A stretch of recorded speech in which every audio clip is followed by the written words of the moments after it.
Pengakuan Iman Gereja Bethel Indonesia. Aku percaya bahwa Alkitab adalah firman Allah. Allah yang esa itu Tritunggal adanya. Yesus yang mati, bangkit, naik ke surga adalah juru selamat, pengantara kita dan raja segala raja. Manusia berdosa harus bertobat dan beriman agar diampuni, dibenarkan, dan dilahirkan baru, lalu dibaptis secara selam dan hidup suci. Bahasa roh adalah tanda awal baptisan Roh Kudus. Gereja melakukan perjamuan kudus dan meyakini kesembuhan ilahi. Tuhan Yesus akan datang kembali, ada kebangkitan tubuh, kerajaan 1000 tahun, hukuman kekal, dan hidup kekal. Shalom saudaraku, mari sama-sama kita memuliakan Tuhan. Satu hati kita berdoa. Bapa kami di sorga, kami bersyukur hari ini kembali kami datang menghadap tahta kasih karunia-Mu Tuhan, menaikkan pujian sembah kami. Hati kami siap ya Allah, hati kami siap. Kami mau bernyanyi, kami mau memuliakan nama Tuhan. Dan biar setiap persembahan pujian kami boleh berkenan kepadamu ya Allah. Dalam nama Tuhan Yesus. Amin. Mari kita agungkan Tuhan kita. Tuhan kami, agungnya nama-Mu di bumi ini. Ya Tuhan, mulialah nama-Mu. Kemuliaan-Mu Tuhan memenuhi seluruh bumi ini. Tuhan kami, agungnya nama-Mu di bumi.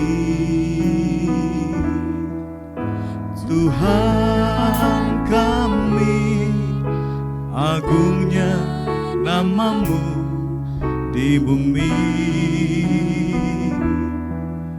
Kami puji, kami muliakan, tinggikan nama-Mu yang kudus. Kami angkat, kami sembah, mulialah nama-Mu.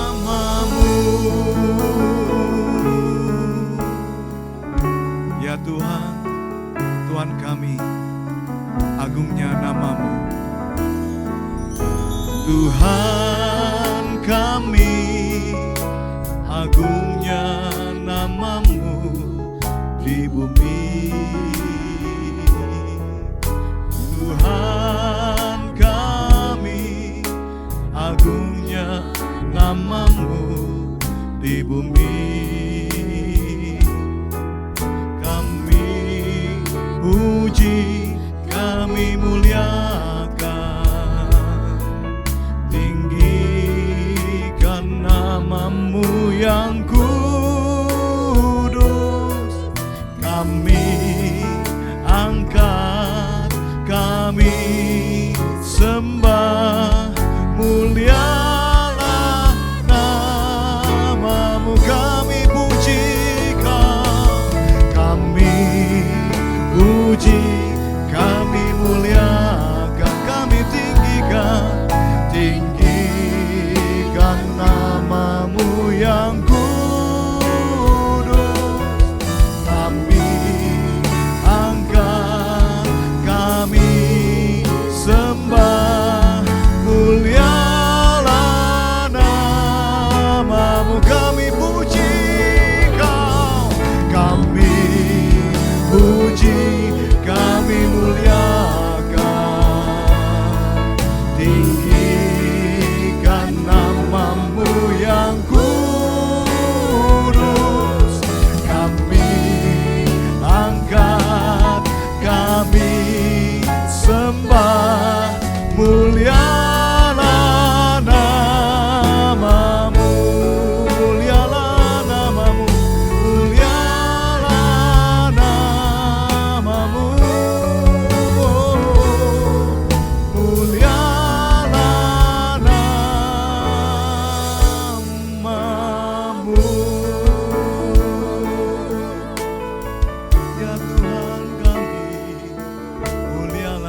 puji, kami tinggikan nama-Mu Tuhan. Allah yang maha tinggi, Allah yang maha kuasa, mulialah nama-Mu, mulialah nama-Mu. Terpujilah nama-Mu Tuhan dari selama-lamanya sampai selama-lamanya.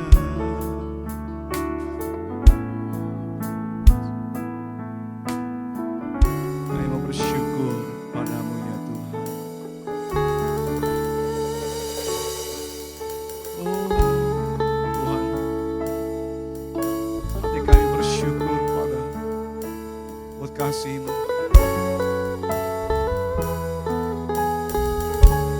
Terima kasih untuk kehidupan yang Kau beri. Engkau ada di dalam setiap kami. Mari bersyukur pada Tuhan.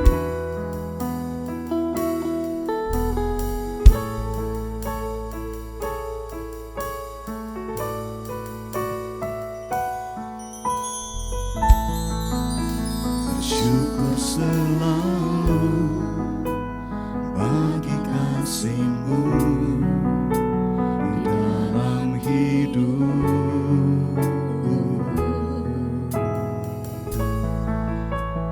Takkan ku ragu atas rencana-Mu untuk masa depanku.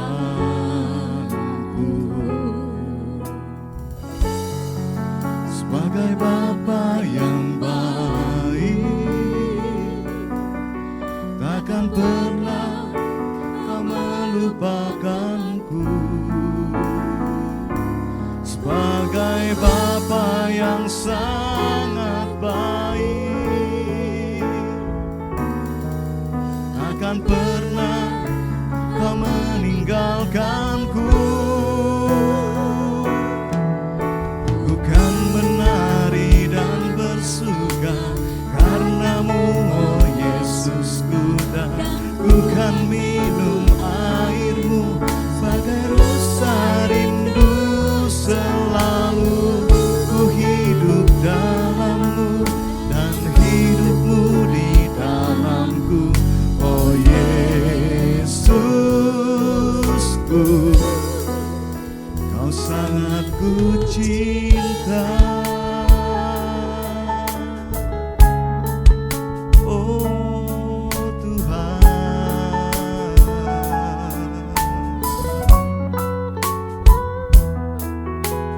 Terima bersyukur padamu Tuhan, buat kasih-Mu yang ajaib, kasih-Mu hebat atas kami. Mari jemaat Tuhan sama-sama bersyukur kembali. Katakan bersyukur selalu bagi kasih-Mu.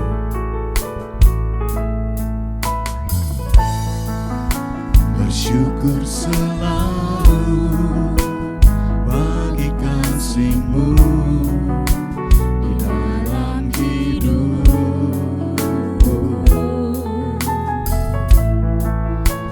Takkan ku ragu atas rencana-Mu untuk masa depanku. Oh, sebagai Bapa yang baik, takkan pernah Kau melupakanku. Sebagai Bapa yang sangat baik, takkan pernah Kau meninggalkanku. Ku kan menari dan bersuka karena-Mu, oh Yesusku, dan ku kan minum air-Mu bagai rusa rindu. Selalu ku hidup dalam-Mu dan hidup-Mu di dalamku, oh Yesusku.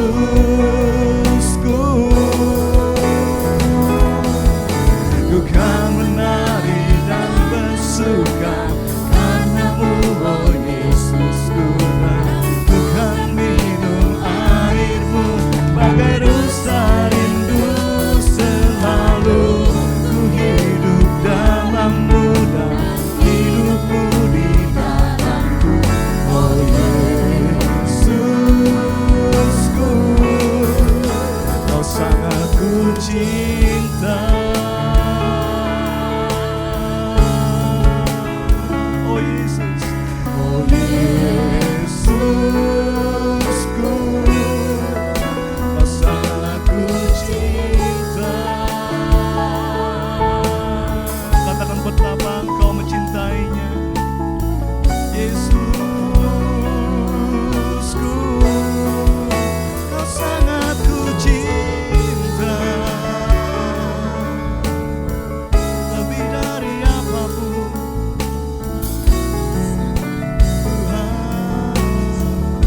Bapa Surgawi, kami bersyukur kalau hari ini kami diberikan kembali kesempatan untuk beribadah kepada Tuhan. Kami yakin dan percaya bahwa segala pujian dan penyembahan kami boleh menyukakan hati Tuhan. Kau Allah yang bertahta di atas pujian umat-Mu, dan Kau hadir dalam kehidupan setiap umat-Mu Tuhan. Dan ketika Engkau hadir, yang lemah dikuatkan, yang terikat dilepaskan, yang berbeban berat diberi kelegaan, yang mengalami pergumulan mendapatkan jawaban tepat waktu, bahkan yang sakit oleh bilur-bilur-Mu kami disembuhkan. Nyatakan kuasa-Mu Tuhan dalam hidup kami semua, supaya setiap kami boleh terus berubah, bertumbuh, bahkan berbuah-buah di dalam Engkau. Ubah terus kami menjadi serupa dengan gambar-Mu Tuhan. Roh Kudus urapi kami, untuk kami juga boleh mengerti firman Allah, sehingga firman yang kami dengar boleh menjadi rema yang menguatkan, mengubahkan kami, membawa kami semakin bertumbuh dewasa di dalam Engkau. Terima kasih Bapa, kuduskan hamba-Mu, sucikan hamba menjadi saluran yang bersih murni bagi kami semua. Di dalam nama Tuhan Yesus kami menyambut firman-Mu dengan sukacita. Sama-sama kita katakan, amin. Shalom Bapak Ibu yang kasih Tuhan, saya senang sekali menjumpai Bapak Ibu kembali. Doa saya Bapak Ibu boleh senantiasa dalam keadaan sehat, penuh dengan damai dan sejahtera, penyertaan pertolongan Tuhan yang tepat waktu ya. Saat ini saya akan menyampaikan firman Tuhan dengan judul iman dan ketaatan. Saya ajak kita semua membuka firman Tuhan dari Ibrani 11. Kita akan membaca bersama dari mulai ayat 24 sampai ayat yang ke-29. Mari, 1, 2, 3. Karena iman, maka Musa setelah dewasa menolak disebut anak putri Firaun. Karena ia lebih suka menderita sengsara dengan umat Allah daripada untuk sementara menikmati kesenangan dari dosa. Ia menganggap penghinaan karena Kristus sebagai kekayaan yang lebih besar daripada semua harta Mesir, sebab pandangannya ia arahkan kepada upah. Karena iman, maka ia telah meninggalkan Mesir dengan tidak takut akan murka raja. Ia bertahan sama seperti ia melihat apa yang tidak kelihatan. Karena iman, maka ia mengadakan Paskah dan pemercikan darah, supaya pembinasa anak-anak sulung jangan menyentuh mereka. Karena iman, maka mereka telah melintasi Laut Merah sama seperti melintasi tanah kering.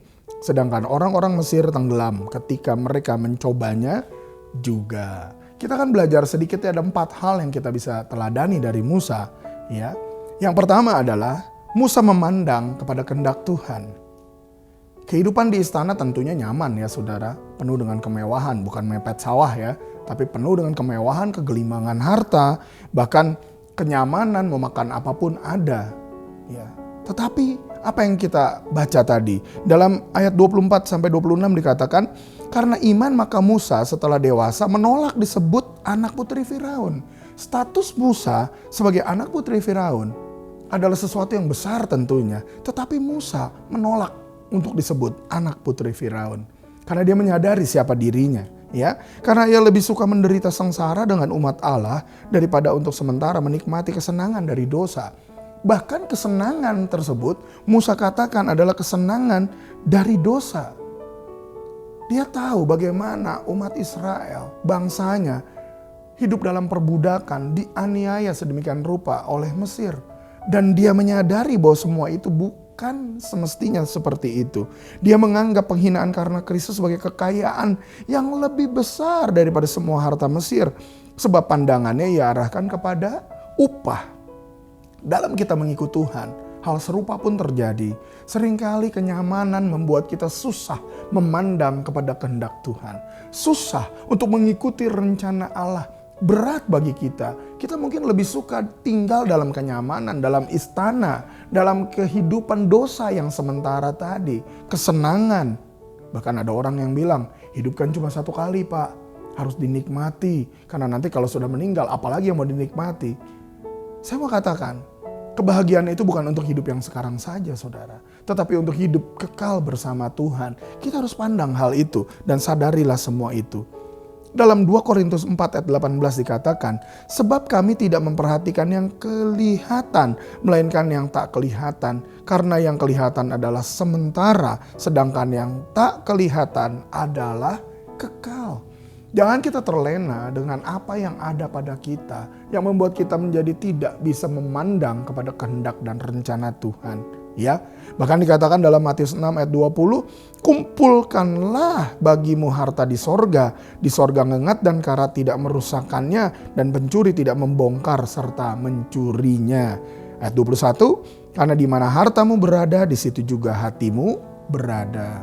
Seringkali saudara, ketika kita sudah mempunyai banyak hal, kita menjadi berat melihat kehendak Tuhan, rencana Tuhan. Kita lebih suka menikmati apa yang kita punya, apa yang nyaman, apa yang nikmat, apa yang senang-senang seperti itu. Padahal sesungguhnya hidup kita di dunia ini cuma sementara. Pemazmur katakan 70 tahun, kalau kuat 80 tahun, betul? Tetapi banyak orang memilih untuk hidup terus nyaman di dunia, tidak memikirkan kehidupan kekal bersama Tuhan. Ya, kita belajar pagi hari ini yang pertama dari Musa, bahwa Musa memandang kepada rencana Tuhan, pada kehendak Tuhan, kepada apa yang Tuhan inginkan. Ketika Tuhan memanggil menetapkan Musa menjadi hambanya untuk membawa bangsa Israel keluar dari Mesir, Musa sadar siapa dirinya. Ya, nah saudara, itu yang pertama. Lalu yang kedua, Musa memiliki keberanian. Dalam Ibrani 11 ayat 27 dikatakan, karena iman maka ia telah meninggalkan Mesir dengan tidak takut akan murka raja. Ia bertahan sama seperti ia melihat apa yang tidak kelihatan. Musa memiliki keberanian, padahal kita tahu Musa sesungguhnya awalnya bukan orang yang berani. Ketika Tuhan berbicara kepada Musa di dalam semak yang menyala, Musa mengatakan, aduh siapa aku tidak pandai bicara. Bagaimana nanti kalau ketemu Firaun yang gak percaya. Bagaimana nanti kalau ketemu lagi sama bangsa Israel, mereka juga tidak percaya. Musa takut saudara, bahkan ketika Tuhan menunjukkan kuasanya, Musa disuruh lempar tongkatnya dan tongkat itu berubah menjadi ular. Apa yang dilakukan Musa kalau saudara baca dalam firman Tuhan? Musa lari, Musa ketakutan saudara. Dan ketika Musa lari, Musa pegang, disuruh sama Tuhan, pegang buntut dari ular tersebut, dan ular itu berubah kembali menjadi tongkat. Ya, tapi Musa tetap takut saudara, jangan salah ya.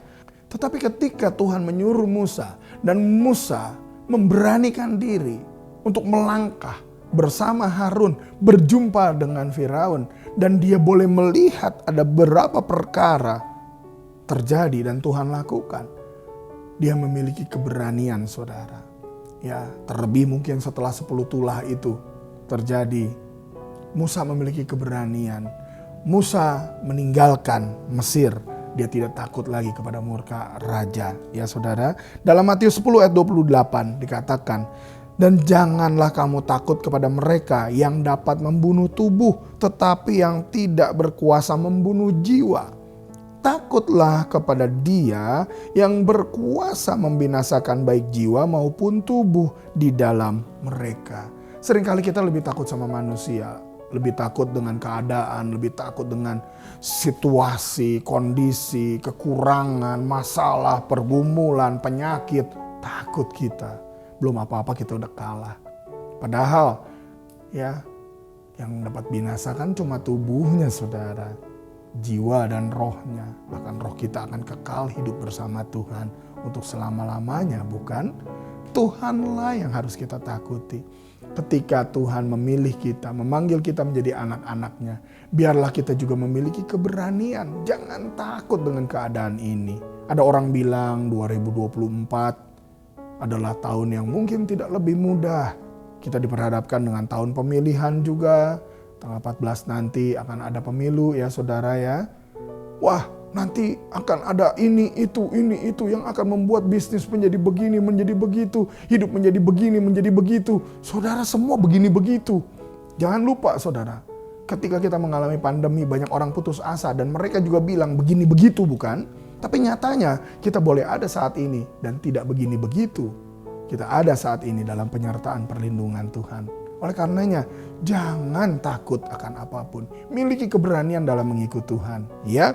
Yang ketiga saudara, apa yang dialami oleh Musa yang kita bisa pelajari juga. Musa mengerjakan ketaatan. Dalam Ibrani 11 ayat 28 dikatakan, karena iman maka ia mengadakan Paskah dan pemercikan darah supaya pembinasa anak-anak sulung jangan menyentuh mereka. Saudara, Musa melakukan apa yang Tuhan perintahkan. Ya, dia potong satu lembu, ya, diambil darahnya pakai hisop, lalu ditorehkan di tiang pintu rumah supaya anak-anak sulung bangsa Israel, ya, tidak terkena tulah. Sementara yang lain, orang-orang Mesir, bahkan ternak mereka yang sulung mati. Saudara, ada kekuatan ketika kita mentaati kehendak Tuhan, ketika kita hidup dalam ketaatan, ya. Oleh karenanya saya percaya kalau Tuhan yang memerintahkan kepada kita, janganlah kita berbantah-bantah, ya. Taatilah dengan sungguh-sungguh. Dalam Filipi 2 ayat 12 dikatakan, "Hai saudara-saudaraku yang kekasih, kamu senantiasa taat. Karena itu, tetaplah kerjakan keselamatanmu dengan takut dan gentar. Bukan saja seperti waktu aku masih hadir, tetapi terlebih pula sekarang waktu aku tidak hadir." Kerjakan keselamatanmu dengan takut dan gentar. Ya, kita harus sungguh-sungguh mentaati apa yang menjadi kehendak Tuhan. Senantiasa taat dikatakan. Bukan saja seperti waktu aku masih hadir, tetapi terlebih pula sekarang waktu aku tidak hadir. Jadi ketaatan itu tidak perlu ada sebuah pengawasan yang terus-menerus. Ada polisi, baru kita takut, baru kita taat. Bukan begitu, saudara. Orang yang taat ada atau tidak polisi, kita akan tetap taat pada hukum, ya. Kita harus kerjakan keselamatan kita ini dengan takut dan gentar di dalam ketaatan kepada Tuhan, ya. Kalau kita melihat dalam Filipi 2 bagaimana Tuhan Yesus memberikan teladan kepada kita. Ia tidak mempertahankan kesetaraan dengan Allah sebagai milik yang harus dipertahankan. Dia mengosongkan diri, mengambil rupa seorang hamba, menjadi sama dengan manusia. Dan dalam keadaannya sebagai manusia, ia rela mati, bahkan mati di kayu salib. Semua dia lakukan karena kasihnya, tetapi juga karena ketaatan dia kepada Bapa. Dia memandang kepada rencana Bapa. Dia berani mengambil sikap dan dia melakukan dalam ketaatan. Walaupun ketika di Taman Getsemani, Yesus katakan seperti mau mati rasanya. Dia ketakutan, keringatnya bercucuran seperti tetesan darah. Dia mengalami hematohidrosis. Satu tingkat stres tertinggi karena dia ketakutan. Tetapi Tuhan Yesus tetap taat kepada rencana Bapa. Dia taat sampai mati, bahkan mati di kayu salib. Nah, saudara yang kasih Tuhan, bagaimana dengan kita? Apakah kita berani melangkah, melakukan ketaatan? Apakah kita mau tetap taat walaupun tidak ada yang mengawasi? Walaupun mungkin ada banyak kesempatan yang membuat kita, yang ditawarkan kepada kita untuk tidak taat, untuk melanggar, untuk melakukan dosa dan lain-lain. Orang yang taat adalah orang yang memiliki integritas. Demikian pula sebaliknya. Orang yang memiliki integritas pasti hidup dalam ketaatan. Milikilah ketaatan kepada Tuhan lebih dari semua, ya saudara, ya. Yang keempat yang Musa alami, yang kemudian yang kita juga akan alami ketika kita meneladani apa yang sudah Musa jalani, kita pun akan mengalami mujizat, ya. Dalam Ibrani 11 ayat 29 dikatakan, karena iman maka mereka telah melintasi Laut Merah sama seperti melintasi tanah kering. Sedangkan orang-orang Mesir tenggelam ketika mereka mencobanya juga. Mujizat terjadi, saudara. Laut Teberau dibelah dua. Orang Israel boleh nyebrang. Nah, seperti melewati tanah kering katanya. Tetapi tentara-tentara Mesir mengejar dan mereka akhirnya tenggelam. Ya, ada kuasa, ada mujizat ketika Musa taat kepada Tuhan. Ketika Musa memandang kepada rencana Tuhan, dia bertindak dalam keberanian, dia bertindak dalam ketaatan. Ada mujizat, ada keadaan yang luar biasa yang Tuhan lakukan. Karena apa, saudara? Karena penyertaan Tuhan. Dan kita tahu, apa yang Musa alami bukan cuma sampai nyebrang, ya, menyeberangi Laut Merah. Bukan, saudara.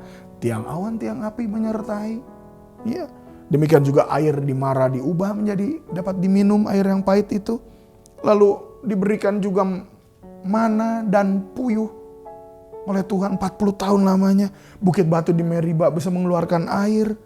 10 perintah Allah diberikan kepada Musa. Dan banyak mujizat-mujizat lain yang Tuhan lakukan. Saudara tahu maksudnya apa? Tuhan mau kita mengalami Tuhan. Kita memandang pada Tuhan. Kita berani percaya kepada Tuhan. Kita berani bertindak dalam ketaatan. Dan kita akan mengalami mujizat demi mujizat bersama Tuhan. Ya.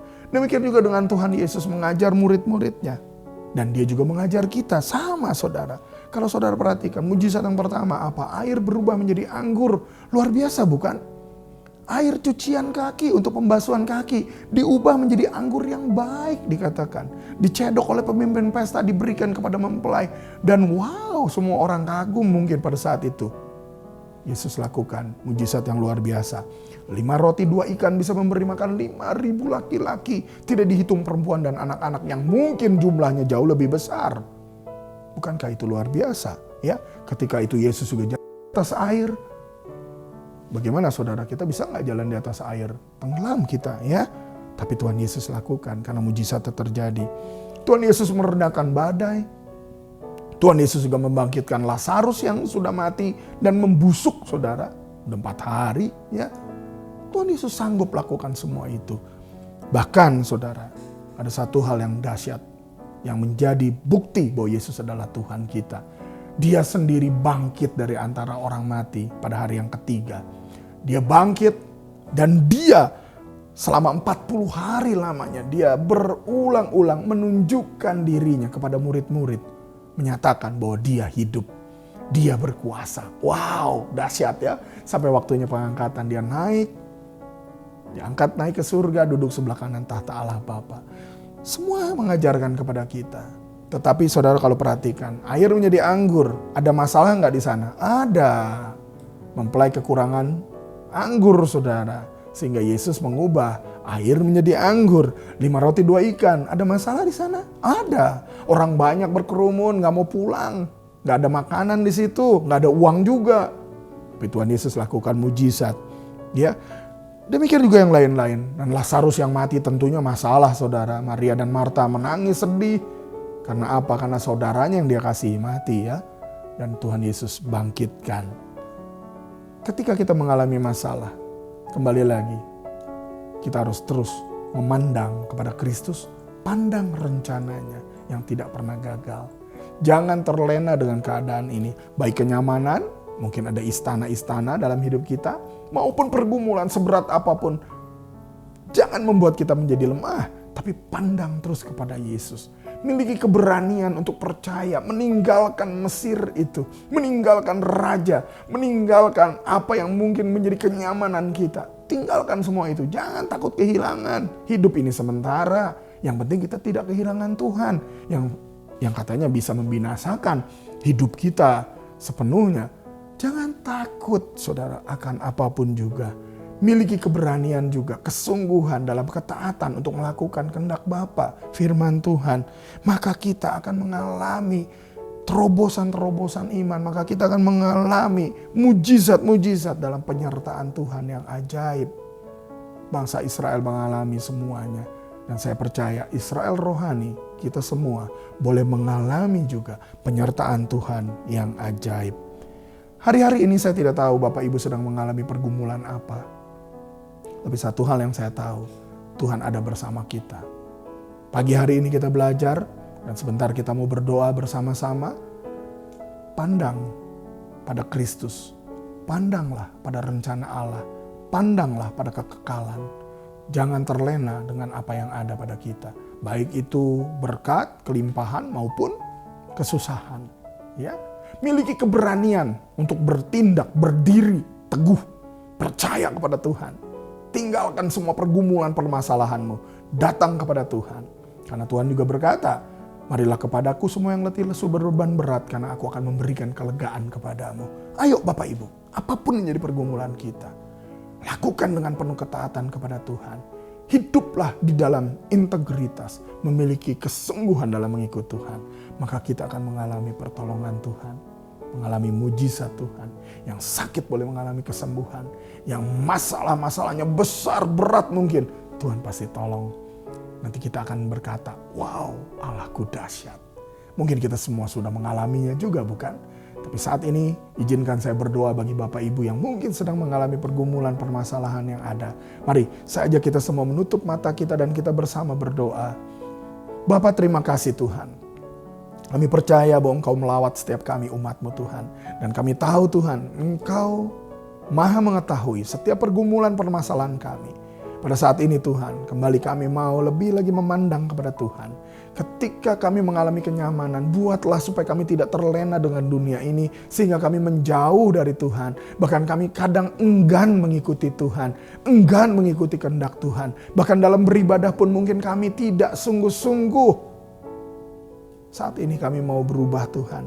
Kami mau lebih lagi memberikan hidup kami, karena sesungguhnya hidup kami adalah kepunyaan-Mu Tuhan. Ajar kami untuk lebih lagi mengasihi Engkau. Membuktikannya dengan beribadah lebih sungguh lagi. Dengan terus memandang kepada Tuhan. Khususnya pada saat kami juga mengalami permasalahan, buat Tuhan hati kami terus memandang kepada kuasa-Mu. Pada rencana Allah, kami tidak dikalahkan oleh pergumulan, permasalahan, kesusahan hidup ini. Sehingga membuat iman kami menjadi lemah Tuhan. Tetapi sebaliknya, buat supaya mata hati kami terang dan iman kami terus memandang hanya kepada Kristus. Karena ada rencana Allah yang tidak pernah gagal. Rancangan-Mu bukan rancangan kecelakaan, tapi rancangan damai sejahtera yang memberikan hari depan yang penuh harapan. Beri kepada kami keberanian Tuhan, untuk meninggalkan kenyamanan, meninggalkan pergumulan bahkan Tuhan. Supaya kami boleh merdeka di dalam Engkau. Karena Kristus sudah memerdekakan kami. Biarlah kami boleh sungguh-sungguh merdeka. Dan ajar kami untuk hidup dalam ketaatan ya Tuhan. Bawa kami Tuhan, berikan kami hati yang baik. Sebagaimana Kristus pun mengosongkan diri, mengambil rupa seorang hamba menjadi sama dengan manusia. Bahkan taat dan rela mati di kayu salib bagi kami semua. Ajar kami Tuhan untuk memiliki ketaatan kepada Engkau. Lebih sungguh lagi supaya kami tidak main-main. Di dalam dunia ini sementara kami percaya. Tapi ada kehidupan kekal, ada upah dalam kekekalan bersama Tuhan. Dan Tuhan kami yakin dan percaya. Mujizat, pertolongan, penyertaan, dan segala sesuatu yang kami perlukan. Tuhan sudah siapkan. Tuhan sudah sediakan. Biarlah kami boleh mengalami pertolongan-Mu. Memiliki pengalaman pribadi dengan Tuhan. Melalui badai, melalui pergumulan, melalui kesusahan, melalui sakit penyakit. Melalui apapun permasalahan hidup ini. Tuhan ada dan Tuhan sanggup menolong kami. Tuhan, kami semua yang ada di rumah dimanapun juga. Kau melihat tangan-tangan yang terangkat Tuhan. Kau lihat kami memerlukan Engkau Tuhan. Dan kami percaya Engkau menjamah kami. Di dalam nama Tuhan Yesus kami berdoa. Tuhan tolong kami, pulihkan kami, kuatkan kembali kami. Karena kami percaya ada tanah perjanjian yang Tuhan sediakan. Di dalam kekekalan bersama Tuhan, biarlah kami kekal selama-lamanya bersama Engkau nanti Tuhan. Bawa kami untuk semakin memahami Engkau dan buat supaya kami semakin mengasihi Engkau. Hamba-Mu selesai berbicara, firman-Mu dimeteraikan dalam hati kami. Buat supaya kami lebih mengerti lagi dan mengikutinya, memahami bahkan kami melakukannya dalam hidup kami. Terima kasih Bapa, segala pujian, hormat, syukur, kemuliaan bagi nama-Mu. Di dalam nama Tuhan Yesus kami berdoa. Haleluya. Bapak Ibu yang terkasih, mari kita siapkan hati untuk menerima perjamuan kudus. Pastikan bahwa kita sudah menerima Yesus sebagai Tuhan dan Juru Selamat secara pribadi. Kita menerima pengorbanan yang di kayu salib bagi hidup kita. Saya ajak kita semua berdoa bersama-sama supaya setiap kita boleh menerima perjamuan ini dengan cara yang layak. Sehingga berkat anugerah Tuhan boleh kita terima dengan sempurna. Mari kita satukan hati kita berdoa. Bapa Surgawi, terima kasih Tuhan. Kami bersyukur kalau saat ini kami juga boleh menerima perjamuan kudus. Kami mohon ampun untuk segala dosa, kesalahan, pelanggaran kami, baik dengan pikiran, perasaan, perkataan maupun perbuatan kami Tuhan. Kuduskan kembali kami dengan kuasa darah-Mu, supaya kami boleh layak menerima perjamuan pada saat ini. Di dalam nama Tuhan Yesus, kami berdoa dan kami siap menerima perjamuan ini. Haleluya. Mari Bapak Ibu kita angkat roti dengan tangan kita tinggi-tinggi dengan penuh hormat di hadapan Tuhan. Dan kita bersama dengarkan firman Tuhan. Sebab apa yang telah kuteruskan kepadamu telah aku terima dari Tuhan, yaitu bahwa Tuhan Yesus pada malam waktu Ia diserahkan mengambil roti dan sesudah itu Ia mengucap syukur atasnya. Ia memecah-mecahkannya dan berkata, inilah tubuhku yang diserahkan bagi kamu, perbuatlah ini menjadi peringatan akan aku. Saudara kekasih, bukankah roti yang atasnya kita ucapkan syukur adalah persekutuan dengan tubuh Kristus? Amin. Mari sama-sama kita makan roti ini dengan iman kita menerima tubuh Kristus yang terpaku di kayu salib bagi penembusan dosa kita semua. Di dalam nama Tuhan Yesus.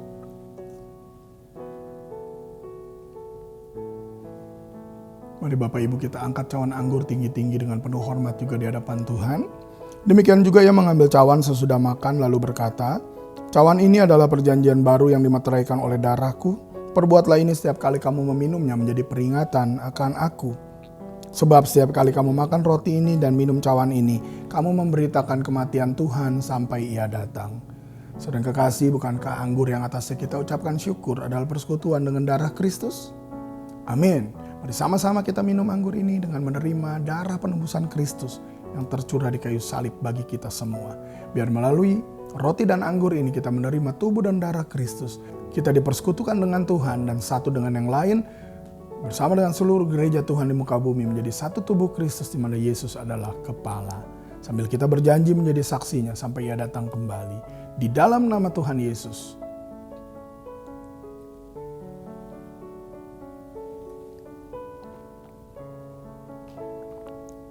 Haleluya Tuhan, haleluya. Terima kasih Tuhan. Terima kasih Bapa. Terima kasih untuk anugerah-Mu yang sempurna yang Kau berikan buat kami. Kami ditebus bukan dengan emas perak permata barang fana, tetapi kami ditebus dengan tubuh dan darah Kristus sendiri yang terpaku di kayu salib bagi penebusan dosa kami. Terima kasih Tuhan, kami percaya bahwa dosa kami sudah diampuni, kehidupan baru sudah kami terima di dalam Tuhan. Dan kami yakin dan percaya bahwa kami dipersekutukan dengan Tuhan dan satu dengan yang lain bersama dengan seluruh gereja Tuhan menjadi tubuh Kristus. Buat supaya kami terus boleh dipulihkan, diubahkan di dalam Engkau. Berubah, berbuah, bahkan bertumbuh-tumbuh di dalam Engkau Tuhan menjadi berkat bagi banyak orang juga. Kami percaya Tuhan bahwa segala anugerah-Mu sudah kami terima. Yang lemah sudah dikuatkan, yang sakit oleh bilur-bilur-Mu kami disembuhkan. Kami yang berbeban berat diberi kelegaan. Pertolongan-Mu tepat waktu sudah kami terima. Bahkan kami boleh hidup dalam persekutuan dengan Tuhan, mengalami mujizat demi mujizat, bahkan kami mengalami lonjakan-lonjakan iman yang membuat kami boleh semakin hari semakin mengasihi Engkau. Terima kasih Bapa untuk perjamuan ini, jadikan kami saksi-Mu kemana kami pergi. Di dalam nama Tuhan Yesus kami berdoa. Bapa, kami juga berdoa Tuhan pada saat ini bagi seluruh jemaat-Mu dimanapun berada, kiranya Tuhan menjaga, melawat, bahkan Tuhan yang terus memberikan pertolongan penyertaan yang ajaib bagi setiap jemaat-Mu Tuhan. Buat setiap jemaat-Mu boleh bertumbuh terus di dalam Engkau. Semakin memiliki pengalaman pribadi dengan Engkau. Dan semakin mengasihi Engkau Tuhan. Kami berdoa untuk Gereja Bethel Indonesia, untuk ketua umum kami, bahkan seluruh pengurus BPP, MP, dan seluruh anggota MPL, ketua-ketua BPD, bahkan BPLN, seluruh gembala, pejabat di dalam dan luar negeri, kiranya Tuhan mempersatukan hati kami semua untuk boleh sehati menuntaskan amanat agung Tuhan Yesus. Bahkan di dalam karakter, dalam segala hal kami boleh menjadi berkat yang memuliakan Tuhan. Bapak, kami juga berdoa bagi Indonesia secara khusus untuk pemilihan umum nanti tanggal 14 Februari. Kiranya Tuhan memberikan keamanan, ketenangan, ketentraman.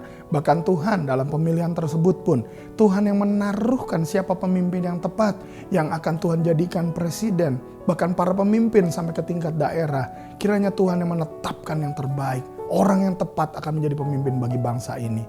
Hati raja seperti batang air. Kau mengalirkan kemana Engkau mau. Berikan kepada kami umat-Mu Tuhan. Supaya kami mengerti siapa yang harus kami pilih. Terima kasih Bapa. Berikan juga kepada Presiden, Wakil Presiden, para Menteri yang ada saat ini. TNI Polri. Berikan Tuhan hati yang takut akan Allah senantiasa. Supaya mereka boleh menjalankan pemerintahan dengan sungguh-sungguh sebagai hamba Allah. Damai sejahtera-Mu boleh turun atas Indonesia Tuhan. Dan biarlah kerajaan-Mu datang, kehendak-Mu jadi. Di dalam nama Tuhan Yesus Bapa, kami berdoa bersyukur buat segala kebaikan-Mu ini. Sebelum kami berpisah Tuhan, kami rindu menerima berkat dari Tuhan. Mari kita angkat kedua tangan kita, arahkan hati pada Tuhan. Tuhan memberkati dan melindungi engkau. Tuhan menyinari engkau dengan wajah-Nya dan memberi engkau kasih karunia. Tuhan menghadapkan wajah-Nya kepadamu dan memberi engkau damai sejahtera. Berkat berlimpah dari Allah Bapa, cinta kasih, pengorbanan teladan Tuhan Yesus, penyertaan, kuasa kemenangan, sukacita dari Roh Kudus menyertai engkau mulai saat ini sampai selama-lamanya. Terimalah semua berkat ini dan jadilah berkat. Di dalam nama Tuhan Yesus, kita yang menerima berkat bersama-sama berkata, Amin. Tuhan Yesus memberkati Bapak Ibu semua.